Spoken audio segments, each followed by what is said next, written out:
you're all doing okay. Today I'm bringing you my first ever pen pal with me video. I've had pen pals since I was a child.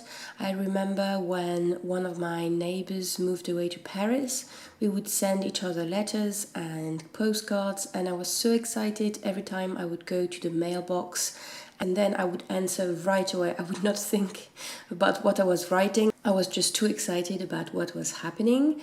And later, when I had a friend that moved abroad for her studies, we would also send letters.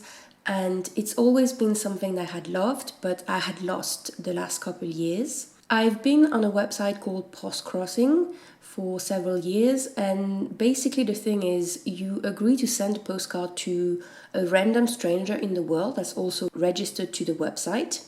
And once this postcard has been received, you will receive a postcard from a random stranger in the world. And that's how it works. You send a postcard, you receive a postcard.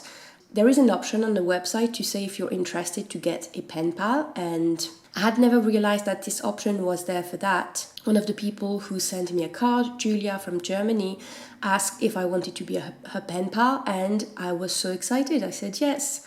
And this is, I think, the second letter I'm sending her. And what I'm doing here is preparing a little envelope for the piece of fabric I'm sending her, because I remembered that on her profile on Postcrossing, she said that she would very much appreciate if people would send them pieces of fabric 15 centimeters by 15 centimeters because she was making a quilt with them. And I chose a piece of fabric from my stash. It's a piece of fabric that's made in France, and I had bought it to make a cushion cover, and I thought she would appreciate it. And when I started doing that pen pal letter, I didn't really have a plan in mind, but I thought that it would be cute to make a little envelope for the fabric and something that was see-through so she could see that there was a surprise. And I have been very much inspired by other pen pal videos. This is my first one, so I'm very much not in the league of people that decorate their envelopes so lavishly and so skillfully. But I wanted to see what I could do with some very basic supplies and some very basic knowledge.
I was surprised to see how easy it was to make a little envelope. When I was making the envelope, I forgot to make a little flap for it, and as you can see, I just decided to add it afterward, and you can't really see that it wasn't planned from the beginning, so it's perfectly fine. I decided to use the vellum for two things in this pen pal video, and you will see it a bit later. I just used my basic glue stick, some tape, some washi tape. I think that the result is pretty cute. I made sure that my piece of fabric would fit in a normal envelope and that my envelope would also be to size. I closed the envelope with these gold dots I had bought for my packages for my Etsy shop, and I think it's pretty cute. I had seen a junk journal video where she had stamped a vellum envelope, and I thought that it was a really elegant thing to do. So I used this stamp from the discount store Action, and I really liked the result. I added a little world for Julia on it, but then I thought that I could make it a little bit more elevated if I covered what I had just written on the envelope with some of the masking tape I had just bought at Søstrene Grene. And that's one of the things I have learned doing junk journaling and collages, is that you can always change what you've done. You don't need to scrap everything you've done. You can just add things, you can collage, you can add some masking tape, and you can transform what you have without it being a waste. If you can see the little Easter card I have on the table and that I showed at the beginning of the video, I decided to add it to my envelope because Julia had just sent me an Easter card and I wanted to send her one. I don't think I've ever sent Easter cards to people because it's not really something I celebrate, except for the whole eating a lot of chocolate thing. I had this vintage Easter card and I thought that she would appreciate it. That's how I used vellum a second time. I thought that if I created a little rectangle on which I would write the address on the envelope, it would be a very easy way to elevate my envelope, to make it a little bit more interesting. And I had learned from doing my junk journal in January that if I used glue on the other side of the vellum, I would see it and it wouldn't be as pretty. So I just used my glue tape on the border, and you will see me adding masking tape and stickers to cover it, and I don't think it's that visible anymore. And I used stickers from the discount store too. I used stickers from one set, so all the colors went together, and this way you can see that it's possible to decorate an envelope if you have no artistic skills. One thing I've seen in a lot of pen pal video is the name of the person being like stylized in a way on the envelope, apart from the address that is. And I don't know why, but it's done, but I think it's really cute. And because when I was doing this video, I had not really started to do some lettering as I'm doing now in my reading journals, I decided to use this acrylic stamp set from the discount store. I really like how the capital letters are stylized, and I will learn from that envelope because when I added the stamps, they were too big. They are hiding a little bit of the name later, but I took that in mind for my next pen pal letter, and I've also filmed that process. And I think that with all the things I've learned from doing a lot of reading journal spreads this past few months, that my new pen pal letter is really nice, and I'm really looking forward to showing it to you. I decided to use another stamp from the discount store to do this little floral thing on the left.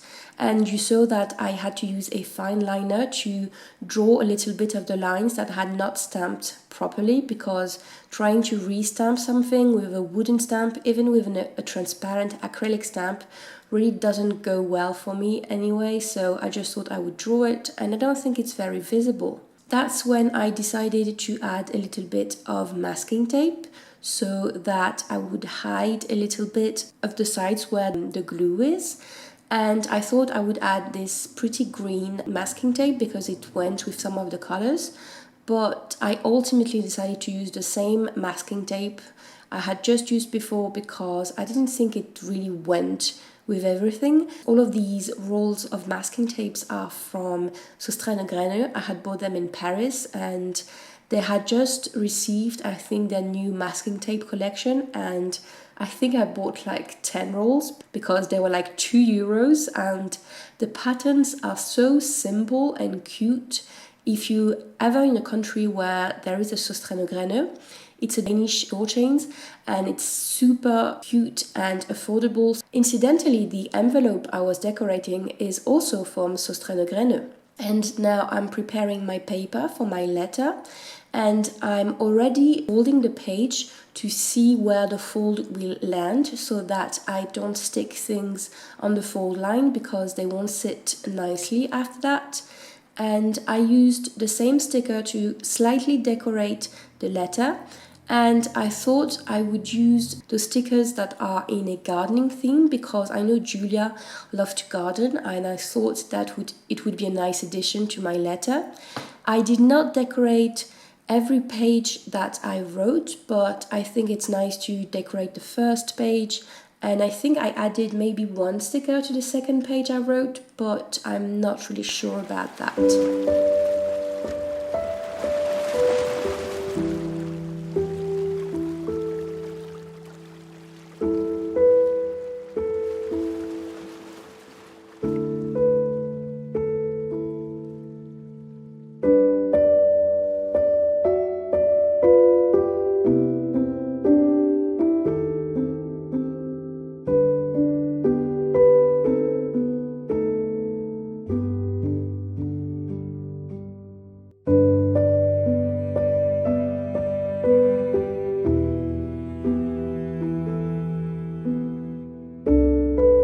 I wrote my letter off camera and then I finished everything I needed to do to send the letter. I added some words at the back of my Easter card and I put everything in my envelope. I was really happy that everything fits perfectly, and I'm always a bit paranoid when I'm sending a letter, and I'm always adding some sellotape to make sure that the envelope is not going to be torn open when it's traveling. The next step after I had done all of that was to close the envelope. I always like to close my envelope with some sellotape and then I add some masking tape over it, because even if your masking tape is a super high quality, I think it's not sticky enough to keep the envelope closed. And there I was weighing my envelope to know how many stamps I had to put on it, and you can see where it's hiding the letters. And here it is. This was my first ever pen pal video. I hope you liked it. Please tell me in the comments, I'm super curious. Do you have pen pals, and in which countries do they live? Or if you do not, would you like to have one? I think it's just such a nice occupation to get to know someone, not through conversations on your phone, but with a letter, with the time that needs to be spent between letters. It's such a luxurious thing to be able to do, to be able to take the time to do the letter. Thank you for watching, and I'll see you next time. Bye!